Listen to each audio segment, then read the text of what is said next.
It turned out to be much harder to choose a queue for a God-tier workshop than a rebuilt one. Jax was in a conference room on Nutera Station, where holographic files of candidates from all over human space were all around him. There were hundreds of them: pilots, gunners, engineers, medical officers, and practical experts. All of them are very qualified. All of them were eager to work on the most advanced ship in the world. And Jax turned down 90% of them in the first hour. "Too aggressive," he said as he closed another file. "This pilot has killed 17 people in combat situations. He wants fame, not understanding." Chen, the director, frowned as he sat across from him. "Miller, we're picking up a military crew. Experience in combat is important. Yes, combat experience. No bloodthirst." Jax brought up another person to consider. "How about Commander Lisa Park? 15 years of service, many awards for tactical excellence, and a reputation for always looking for peaceful ways to solve problems." Chen also said, "She's 43 years old and was going to retire next year. That means she is wise because she has been through a lot. Write her a note. Tell her we need someone who knows that real strength is knowing when to walk away." Chen took a note, but his face still looked doubtful. "At this rate, we won't have enough crew members to even run the bridge." "Then we'll run things with a small staff until we find the right people." Jack stood up and walked around the room. "Director, this ship isn't just strong. It's alive in ways that most ships aren't. It has thoughts, feelings, and instincts. The ship will know if we fill it with people who only see it as a weapon or a way to control other people, and it will fight back. You're giving a machine human traits. I have respect for a being that is conscious, even if it is not like us. The Zalosians made their ships to be partners, not slaves. Crew members need to be able to tell the difference." Jax interviewed dozens of people in person over the next 3 weeks. He didn't just look over their files, he also talked to them, ate with them, and watched how they acted around people. He was looking for something in particular, but he couldn't always say what it was. Everyone was surprised by some of his choices. Dr. Marcus Webb was a civilian doctor with no military experience, but he had worked in war zones and disaster areas for 20 years. He was calm under pressure, caring, and had worked with more alien species than most Indian biologists have even studied. Dr. Webb said during the interview, "I've never served on a warship." He looked closely at Jax with his kind brown eyes. "But I've seen what weapons do to people. I'm the guy you need to help you use this ship's powers wisely." "You're hired," Jack said right away. Lieutenant Commander Ryan Foster was a tactical officer with a nearly perfect record of service. But he got in trouble for not following a direct order that would have led to civilian deaths. Because of it, he had missed out on 3 chances to get a promotion. During their meeting, Jax asked, "What happened that you got in trouble?" Foster's jaw got tired. "We were chasing raiders near a civilian station. My boss told me to shoot through the station to hit them. I said no. Said I'd rather choose the raider than kill people around who aren't guilty. And I was right. 20 minutes later, the raiders gave up without firing a shot. But I had turned down the order. That will stay on your record forever." Jack smiled. "Welcome abroad, Commander Foster. I need someone who will say no to bad words, even if they come from me." Sarah was very helpful in picking the engineers team. She had been talking to technicians and specialists all over human space, looking for people who were just as interested in learning about alien technology as they were in using it. Tom Chen, a young engineer from moon colonies on Earth, was her top choice. He was only 26 years old, but he had already written 3 papers about adaptive materials. When Jax met Tom, he spent the first 10 minutes talking about the ship's crystal contacts, even before asking about the job. "Do you really love this stuff?" Jax asked, laughing. "Are you kidding? This is the greatest engineering feat in the history of mankind. The distribution of energy alone." Tom caught himself and turned red. "Sorry, I get excited." "Don't say you're sorry. We need that kind of excitement. You're in." It was hardest to find the experts in weapons. Jax needed people who could use some of the most dangerous weapons in the galaxy, but knew when not to use them. Maria Gonzalez, a gunnery officer who had stopped an interspecies war in the past, gave him the answer he was looking for. She had seen that one of the enemy ship's reactors was about to go critical during a tense Stanford with a Corellian battle group. Instead of talking advantage of the weakness, she used her weapons system to make a controlled electromagnetic pulse that shut down the reactor safely. This saved the line's over 3,000 Corellians.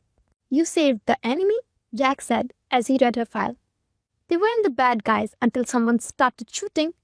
I stopped the first shot. Maria's dark eyes were very intense. Sir, I can shoot any gun that has ever been made, but I'd rather be known for the shots I didn't take. Great. You will be in charge of our guns. It took 2 months to put together a full crew. Jack's got together 35 people, which is a lot less than what a ship this size would normally need. But they were all chosen, not only for their skills, but also for their character, judgment, and ability to see beyond the immediate mission to the bigger picture of what they were doing. It was time for all of them to get on the ship for the first time. Jack stood by the main air lock and watched as his crew came in one by one. Some were excited, some were scared, but everyone felt like they were part of something important. Commander Pi was the first to arrive. Her black hair, which had silver streaks in it, was pulled back in a tight bun, and her uniform was perfect. She gave a sharp salute. Captain, may I come on board? Jack saluted back, even though he wasn't used to his new rank yet. Okay, Commander, welcome to the Sentinel. Sentinel. Jax had picked that name for the ship. Sentinel is not an aggressive name like Destroyer or Vengeance. It means guardian, protector, or watcher. The ship itself seemed to agree with its light flashing in a way that made it look happy. Jax could feel the ship's presence in his mind. As each crew member boarded, judging them, it was subtle. The temperature would rise slightly when it liked someone, and the lights would dim just a little when it didn't. The ship's light lit up with what Jax could only think of as happiness. When Sarah came on board with Tom and 3 other engineers, it recognized her and remembered seeing her during the long months of rebuilding. She likes you, Jax told Sarah. Her? She raised one eyebrow. The ship is a woman, or at least that's how the mind shows itself to me. It would be best to say female, because the Zalosians didn't have the same ideas about gender than we do. Then she has great taste, Sarah said with a smile. Jax called everyone to the bridge. Once they were all on board, the room was now and in the middle of the ship. The walls were covered in the holographic displays, and the control stations were set up so that everyone could talk to each other without any problems. The captain's chairs was in the middle, not higher than others, but level with them. It was a partnership, not hierarchy. Jack stood in front of his crew, feeling the weight of their hopes, expectations, and faith in him. Most of you didn't join the military to serve on a ship that might never fire a shot in anger, he said to start. I know some of you are wondering why I chose to be calm instead of fighting, and to be wise instead of angry. He stopped for a moment to think. This ship, the Sentinel, is 3,000 years old. It has seen the rise and fall of civilizations. It has protected many worlds, fought against terrible threats, and finally died trying to do what it was meant to do.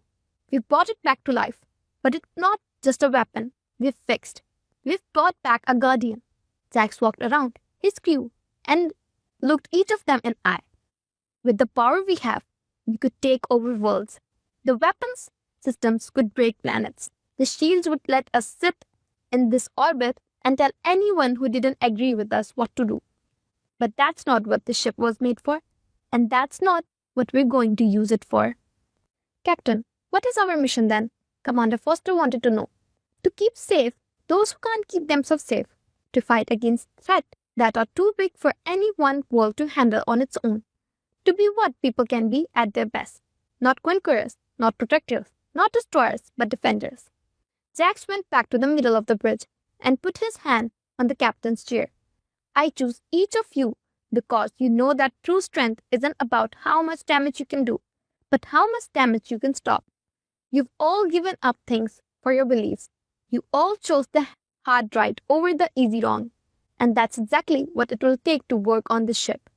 Dr. Webb put his hand up. Captain, What do we do when we're told to do something that goes against those rules? Then we say no, Jack said simply. The Coalition Council put me in charge of the ship, but they don't own it. The Sentinel decides who she works for, and she picked us. She'll help us as long as we stay true to her goal. If the council doesn't like that, he smiled a little. Well, they can try to make their own god-tired warship. The crew laughed, and the tension broke like a wave hitting the shore. Jax went on. I won't lie to you. The road ahead won't be easy. You will have to deal with political pressure, military demands, and threats from the people who are afraid of what we stand for. But we'll face them together, as a crew, as a family, and as protectors of something bigger than ourselves. He sat in the captain's chair for the first time and felt the ship's system connect with his brain. His mind was filled with information, every sensor feed, every energy reading, and every system status. But he also felt that the ship trusted him and had faith in him. Commander Park, take the wheel. Yes, Captain. Park went to the navigation system, where her skilled hands moved over the controls with ease. Mr. Foster, what's the tactical status? All weapon systems are online but turned off. Shields are ready to go. Ready for anything, Captain. Miss Gonzalez, sensor sweep. Scanning. No threats were found within 5 light hours. Sir, we're clear. Great. How's our engineering, Sarah? Sarah's voice came through the engineering room calm. All systems are normal, Captain. The Sentinel is ready to show how the whole galaxy what she can do. Jax took a deep breath and felt the weight of the moment settle over him like a blanket. Then let's get started. Helm, get us out of the dock. Nice and easy. Don't scratch the paint on the first day. Yes, Captain. Leaving the dock now. The Sentinel moved and her engine started up with barely a sound. The huge ship moved out of the New Terra station's main bay like a whale moving through the deep water, graceful, strong, and unstoppable. Jax turned on the ship's wide comm as they left the station. Everyone, this is the captain. We are now on our way. This isn't just a test run. This is the start of something new. We have shown that we can stand among the stars as equals. Now we show that we can be guardians. Stay alert, stay prepared, and remember that we are not here to take over. We're here to keep you safe. He shut the channel and smiled a little. It felt like a lifetime since he had worked in the quiet place. Fixing broken things in secret, he had fixed one more thing, the biggest, hardest, and most impossible thing anyone had ever tried to fix. Jax Miller was ready for anything that came next. He was on a ship that trusted him and was surrounded by people he trusted. The Sentinel sailed into the void, and the lights shone like a promise in the dark. A guardian comes back to life, a protector brought back. And at the wheel, a mechanic who had shown that violence was not the best weapon for people. It was the refusal to believe that anything was impossible. 3 weeks into their shakedown cruise, they got the call. Jax and Sarah were in the engineering section looking at how power was distributed when Commander Park's voice came over the radio. Captain, to the bridge. We have a signal for help. Jax and Sarah looked at each other and then ran to the elevator. They were on the bridge in less than a minute. The main display showed up part of Space 3 light hour away. Report, Jax said as he sat down in the chair. Park said, a civilian transport, the horizon's edge, sent out distress call. Raiders are attacking them. 17 ships with a lot of weapons. The transport doesn't have many weapons and their shields are failing. How many people are on the transport? Jax asked. 432.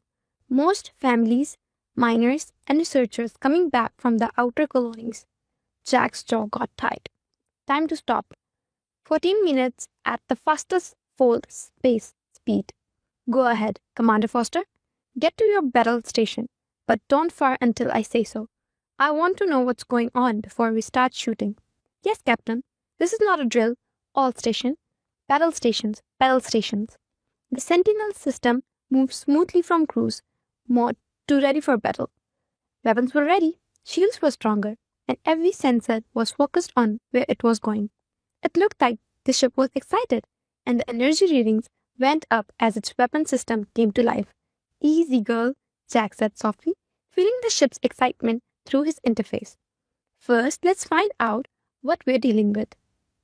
The full space jump went smoothly. The space around the Sentinel twisted as it crossed light hours and minutes. Their senses could clearly see the battle when they came out. The horizon's edge was a big ship for civilians. Its hull was damaged and its shields were flickering. 17 raider ships, small, fast, and heavily armed, circled her like sharks. Energy weapons hit her hull, and it was only a matter of time before her defenses gave out completely. "Welcome, the raiders," Jack said. "Channel open, sir," said Lieutenant Amy Chang, the communications officer. "Raider ships, this is Captain Jack Miller of the Sentinel. You must stop your attack right away and leave. Do this once and only once." There was a moment of silence, and then laughter rang out across the channel. The raid leader's face, which was rough and scared, came up on the screen. "The Sentinel, I don't know who you are, Captain, but I can see signs of people on your ship. There are 17 of us against one of you, and our guns are bigger than any ship I've seen. Turn around and leave, or you'll be shot at." The channel stopped. Maria Gonelles muttered from the weapons station, "They're lost, Captain. I can take out all of those ships without destroying them." Surgical strikes on their engines and weapon systems. Jax was tempted, but he had promised himself and his crew that violence would always be the last thing they did, not the first. "Not yet, Helm. Put us in between the raiders and the transport. Maximum shields, full defensive stance." "Sir, that will make us the target," Park said. "That's right. Let's see if they're dumb enough to shoot at us." The Sentinel moved with deceptive grace, her huge body sliding between the raiders and their prey. The crew of the transport must have been shocked.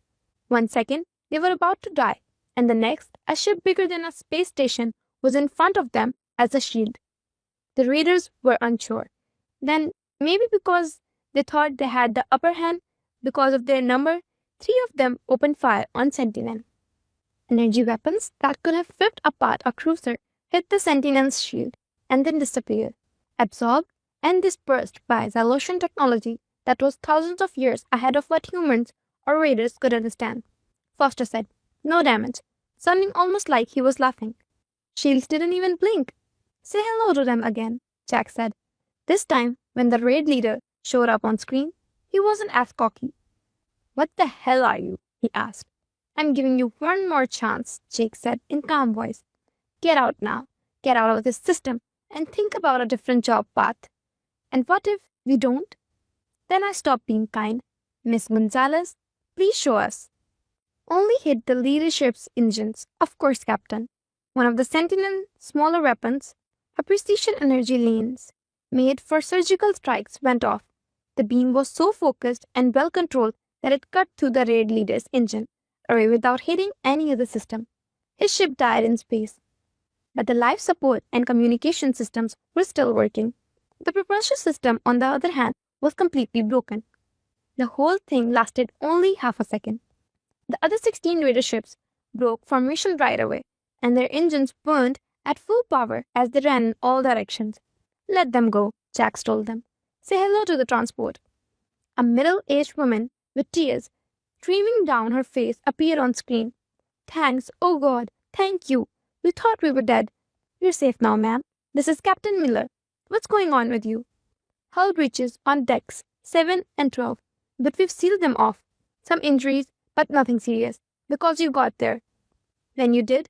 Captain, I don't know what kind of ship you're in charge of, but you saved 400 lives today."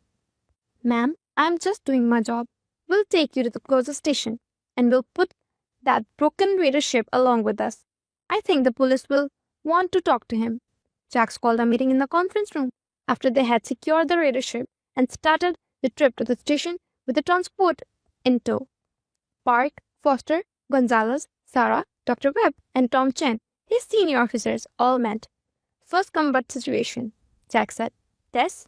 Sarah said. "The ship worked perfectly. Systems reacted right away, with no delays or second thoughts." "The Sentinel really wanted to help. Maybe too eager," Foster said. "I felt like the weapon system wanted to fight harder. It was like she wanted to do more than just take out that one ship? Jax nodded. I felt that way too. The Sentinel remembers when it was a ship of war. She wants to fight to show how strong she is. We need to keep telling her that real strength is self-control. Did we make the right choice? Tom asked in a low voice. We let 16 raiders get away, I said. They'll just go after some else. Maybe, Dr. Webb said. Or maybe they'll tell everyone that there's a ship out there that can take them out with just one shot. Showing overwhelming force without having to use it all the time is sometimes the best way to stop someone from doing something. Park agreed with the doctor. Those raiders will talk.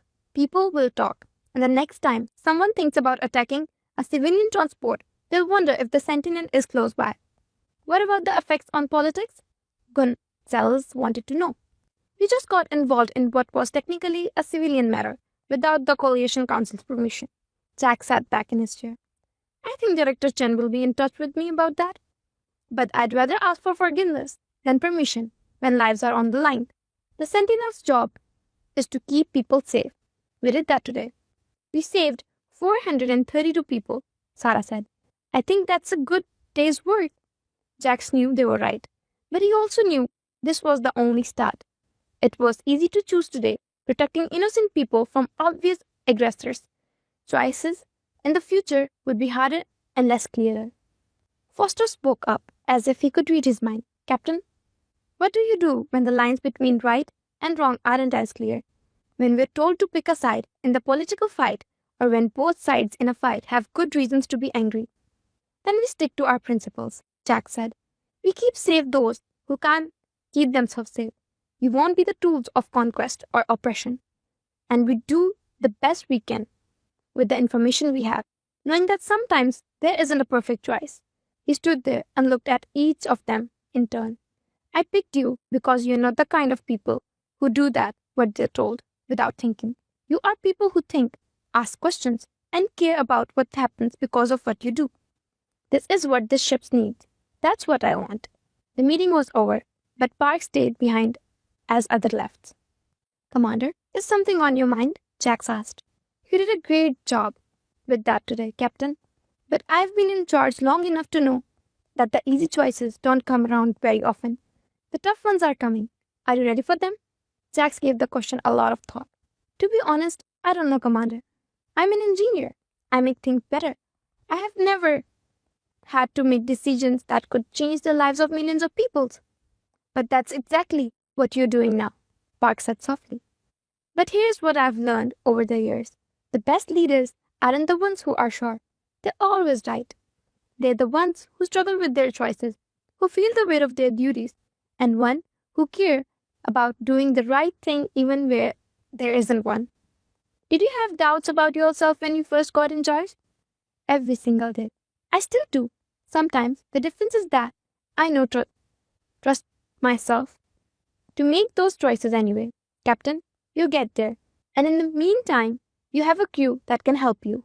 Jack stayed in the conference room after Park left and looked out to the viewport at stars. The transport was in the distance, and the light from a nearby sun shone on its damaged hull. 432 people who would see their families again because of what the Sentinel did today. But Park was right. Things were going to get harder.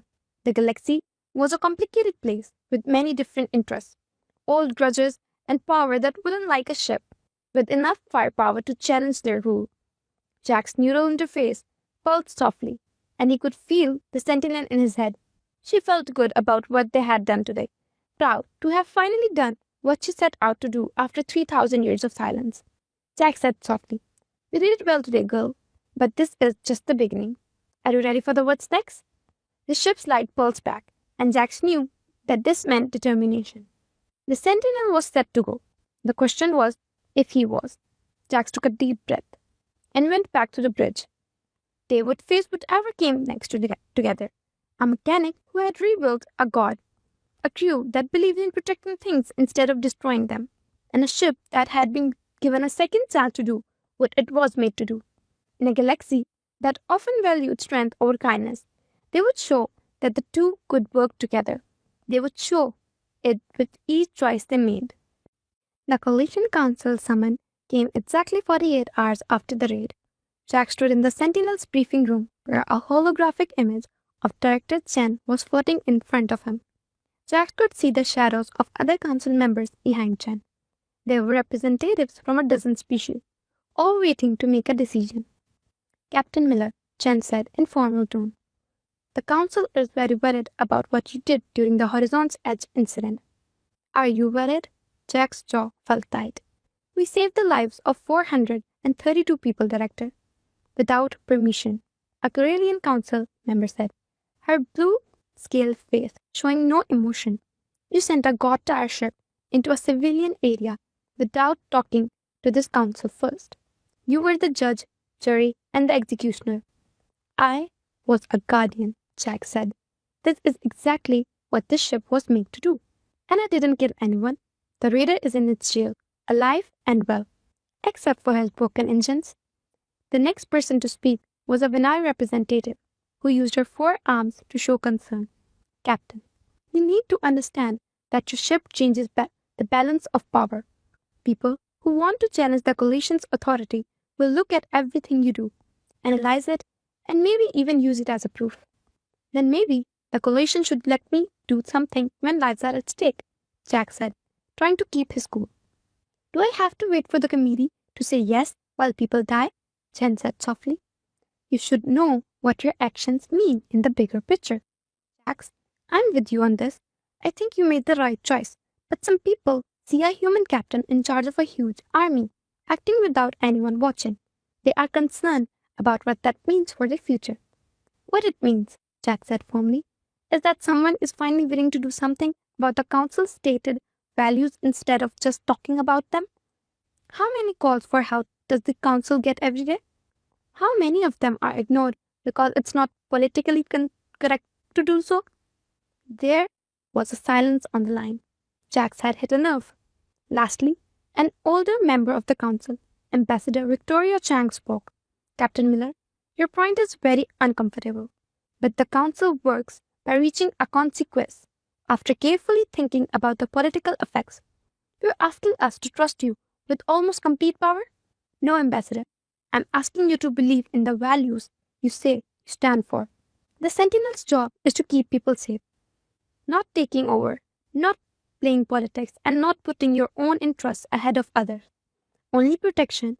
If that's a problem for this council, then maybe I'm not the problem. More quiet. Chen didn't clear his throat. The council will talk about and give advice on how to handle future interventions. In the meantime, Captain, you must stay in the neutral space until we make a decision. Got it, Director. Jack stopped. But if I get another distress call while I'm waiting for permission to help, I'll answer it.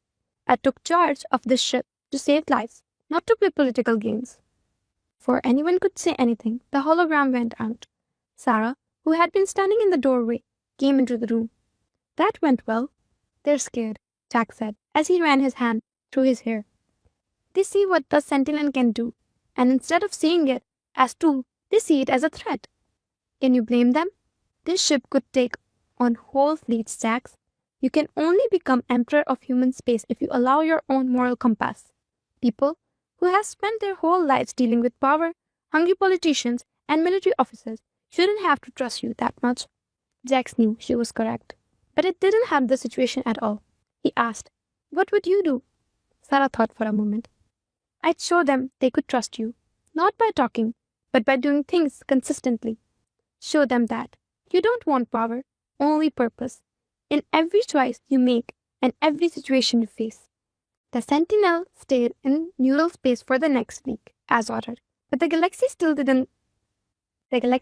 needed help. There were 3 calls for help, even though he was told not to. Jax answered all of them. The first was a medical emergency on a mining colony, a disease outbreak that their small amount of medical supplies couldn't handle. Dr. Webb and his team brought down advanced treatments that saved hundreds of lives. The second was a cargo ship stuck in a strange gravitational field. Tom Chen came up with a way to use the Sentinel's precise gravitational control to get the ship out without hurting it. The third one was the hardest. A diplomatic ship carrying people who were going to talk about peace had been damaged, and the life support system were failing. There were only a few minutes left before the ship's passenger would die from the lack of oxygen when the Sentinel got there. Captain, we're in the middle of contested space, Park said. Both the Corellians and the Thalassians say that they own this area. People might think we're taking side by being here. Then they can read it any way they want, Jack said. Foster, tractor beam. Bring that ship into our docking bay. Get your team ready. Webb, we have less than 5 minutes. They saved everyone on the diplomatic ship, but the political consequences were immediate. The Corellian Empire and the Thalassian Consortium both filed official complaints with the Coalition Council, saying that the Sentinel was getting in the way of their own territory. That night, Jen called Jax, and for the first time, the director seemed really mad. Do you know what you've done? Jen asked. You've given every group that doesn't want human to progress more weapons. They want you to step down as leader. The Sentinel to be taken away. For what? Jax spoke up. To let innocent people die because of a fight over land? There were diplomats from 6 different species, including humans. Would the council have rather I'll let them all die? I would have liked it better if you had followed orders. Jen's voice got louder. Then he took a deep breath to calm down. Jax, I've spent my whole career making connections between humans and other species. Every time you do something stupid, you burn those bridges. Director, with all due respect, those bridges weren't helping the people who needed it. How many emergency calls has the council talked about while people died? How many lives have been lost for political reasons? Jen's face looked like it hurt. You think I don't know that? You think it bothers me? But the other choice is chaos, with each species acting on its own. The strong preying on the weak without fear of punishment. That's already happening, Jack said in a low voice. The only thing that has changed is that someone is now willing to fight it. And what if you're wrong? What if your judgment is wrong? You are one person, Jax. One person making choices that affect billions. I'll deal with the results then. But I can't live with myself if I have power to help and don't use it. Jen didn't say anything for a long time. His voice was tired when he spoke again. The council will meet tomorrow. They're going to vote on whether or not to take you out of charge. I've done everything I can to help you, but after today, he shook his head. I don't think I can keep you safe anymore. Jack sat alone in his room after the call ended.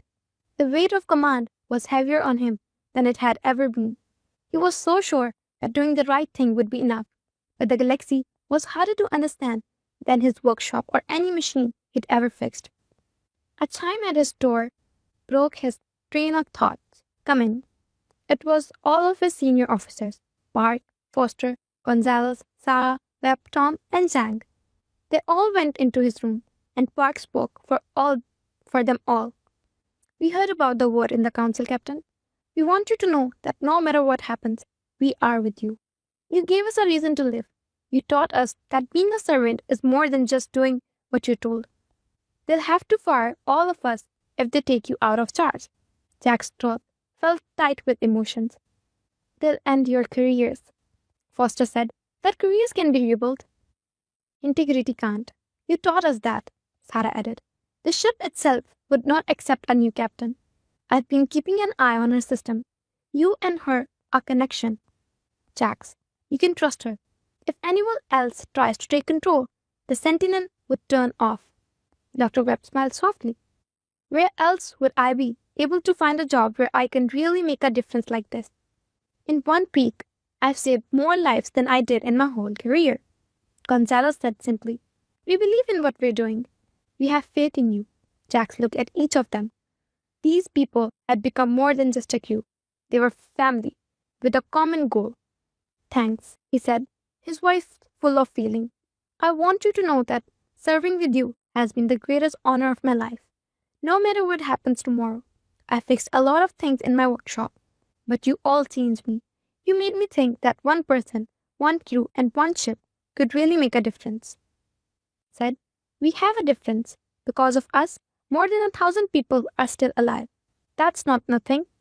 That's all, Park said. They stayed with him for hours, telling stories, talking about their lives before the Sentinel, and thinking about what they might do next. It was like a wake for something that might die tomorrow, but it was also a party for what they had built together. Next, it was like Jack stood at the viewport in his room and looked out at the stars when they finally left. Families were together because of what the Sentinel had done, but they were far away. Kids would grow up, lovers would get back together, and futures that would have been lost were saved.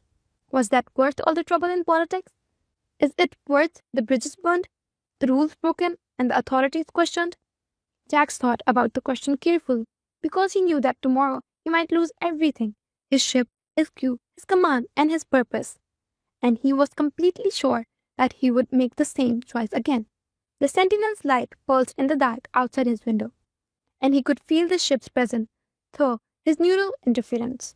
No matter what happened next, she was with him, a guardian who had been waiting 3,000 years to do their job. They had both been judged for this. The Coalition Council chamber was a huge room that was meant to impress and scare people. Holographic images of council members from all over the galaxy surrounded the platforms where Jack stood. He was alone and aware of how many eyes were on him. Ambassador Chang started the meeting with a serious look on her face. Captain Jack Miller, you are here to answer charges of disobedience, putting people in danger without permission, and taking military actions in sovereign space without permission. What do you say? Jack took a deep breath. I didn't know those charges, Ambassador. Everything I've done has been in life with my mission to protect those who need it. The Corellian representative said coldly, a mission you've interrupted with remarkable freedom? You've disobeyed direct orders, crossed borders, and acted like you don't have to answer to anyone but your own conscience. Jack said, when lives are at stake, my conscience is the only authority that matters. You put me in charge of a ship that was meant to protect people, and then told me to do nothing while people died?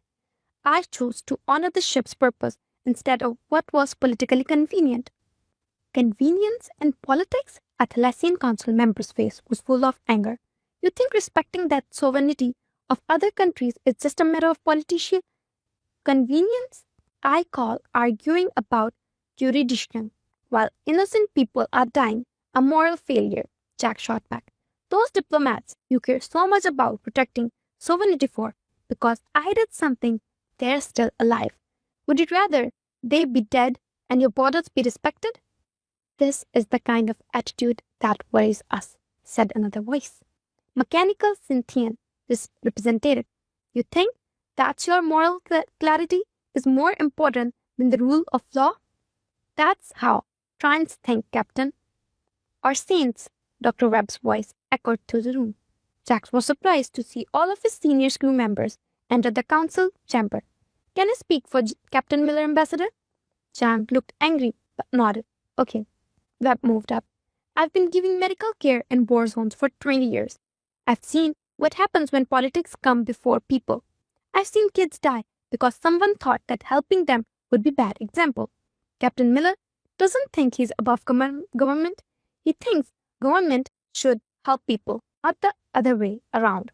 And I've been in the fleet for 15 years, Park said. I've done what I was told to do when I didn't agree with it. And I respect the chains of command even when they led to disasters that could have been avoided. Captain Miller has taught me that real leaders sometimes have to be brave enough to say no, even to people who gave them power. Next was Foster. I was told once for not following an order that would have killed civilians. That mark on my record was been with me for everywhere until Captain Miller taught me that honesty is more important than getting ahead.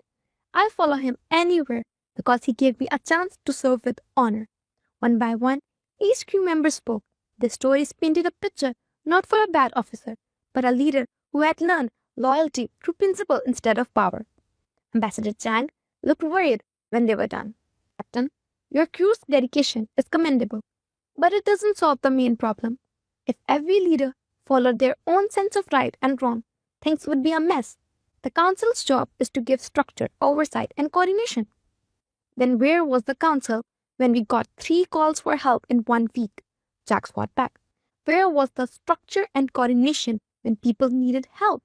The Corellian representative said in a stiff voice, preparing myriad responses, thinking about the political consequences and weighing the risks while people died? Jack said. You said before the council works by consequences, Ambassador Chang. How many people have died while you all agreed on that? How many lives could have been saved if someone had just done something right? And how many wars might have started because someone did something without knowing the whole story? Chen's voice broke the argument. He stepped into view, and his face was blank. Captain Miller, I've stood up for you in front of this council. I have said that the creativity of people should be given a chance to show itself, but you're asking us to trust you with power that could change the galaxy just because you say you'll use it wisely. No, Director, I'm asking you to trust ideas, not people. The Sentinel's job is clear. Keep safe those who can't keep themselves safe. That's not about me. That's what the ship was built for 3,000 years ago, and what we built her for. Jack turned to talk to the whole council. Everyone is scared of what I could do with Sentinel's power. I get that, but I want to know, when was the last time any of you were scared of what might not do? When was the last time you lost sleep over someone you could have helped but didn't? There was silence in the room. Jen suddenly said, I have a proposal. Captain Miller is right that the council's process of making decisions can take too long where there is an emergency. The council is right, though. That power that isn't kept in check is dangerous, no matter how good the intentions. What if we find a middle ground? Explain, Chang said. We set up portals, Chant went on. Emergency response guidelines that let Captain Miller take charge in clear-cut humanitarian crisis without needing council approval. He agrees to follow the council's order when there is a disagreement over territory or when things are politically complicated. We trust this judgment in times of crisis, and he trusts ours when it comes to politics. There were whispers in the council. It wasn't perfect, but it was something, a compromise that recognized the need for the quick action and the value of working together to government. The Scythian representative asked, what if he breaks these rules? Then I'll quit my job, Jack said right away. I'll give the council power to choose who will be in charge of the Sentinel.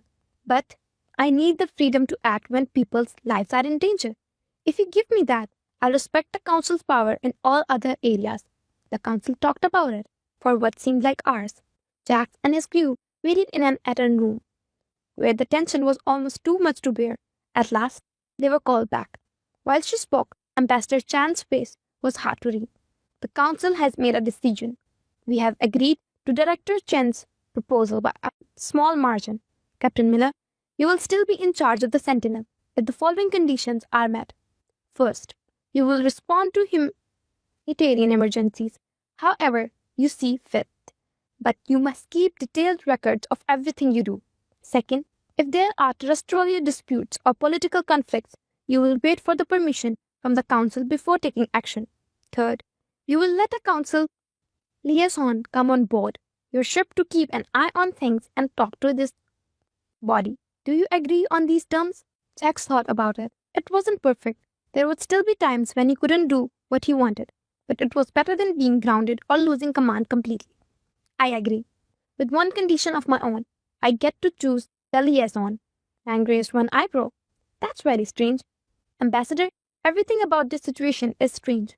It needs to be someone who knows what we're trying to do. If I'm going to have someone on board representing the council, someone who can connect the dots between what is politically necessary and what is morally right. Did you have someone in mind, Director Chen? Chen's eyes got bigger. Captain, I have things to do. And this is the most important, Jack said. Director, you've made a career out of bringing people together.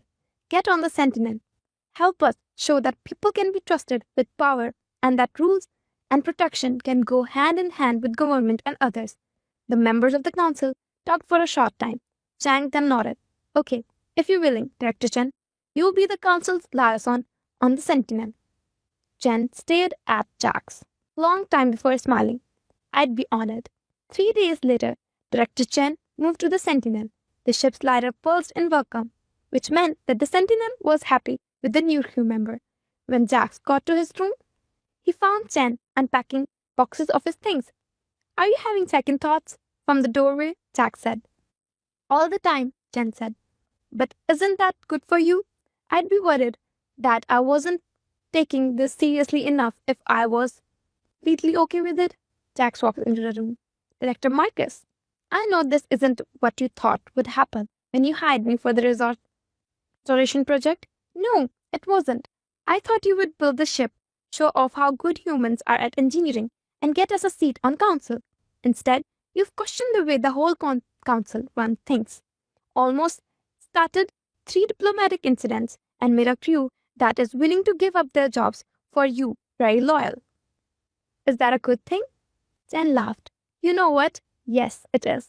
When I was your age, Jax, I was very passionate about things. Years of compromise, negotiation, and political reality dulled those sharp edges. I forgot what it was like to do things based on principle instead of common sense. You've brought it back to my mind. So you're not here to keep me in check? Jen smiled and said, Oh, I'm definitely here to keep you in check when I need to.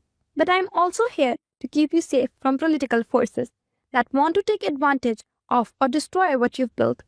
Think of me as the space between your idealism and the galaxy's cynicism.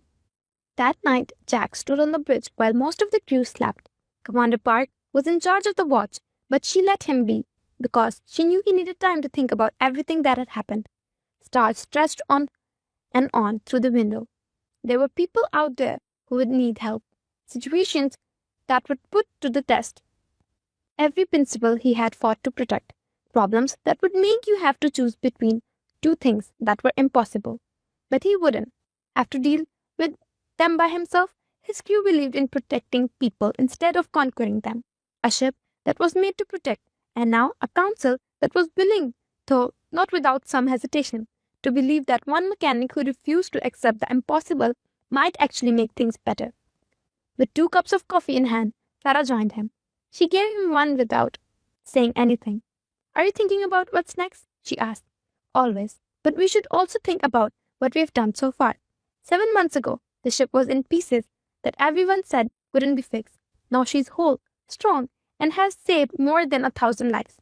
And you showed that people deserve their place among the stars, Sarah said.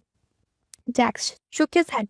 No, we showed that humanity's place among the stars isn't about being in charge or being equal. It's all about purpose. We're here to protect, build, and fix what's broken. That's not very philosophical for a mechanic. I learned by fixing things. Every machine has a job, and it was made to do. You can make it do other things, but it will never work as well. The same goes for people, crews, and civilizations. The Sentinel was made to keep people safe. We fixed her so she can do again. Maybe, just maybe, we can get the rest of the galaxy to remember what they are supposed to do. The lights on the ship pulsed softly, and Jax felt that familiar presence in his mind, the Sentinel's consciousness, old and patient, thankful and determined. Do you know what the best part is? Jack said it softly. When I first started this project, I thought I was just fixing a ship that was broken. But I did a lot more than that. I fixed the gap between species, the bridge between the past and the future, and the link between power and purpose. And you? Sarah asked in soft voice. Jack smiled. Yes, that might be it too. I thought I belonged in a workshop my whole life, but I belonged here, on the bridge, with a crew that shares my values, in charge of a ship that stands for everything I believe humanity can be. A proximity alarm went off softly. Park looked at her station. Captain, we're getting a signal for help. The engine on the small research ship broke down, putting life support at risk.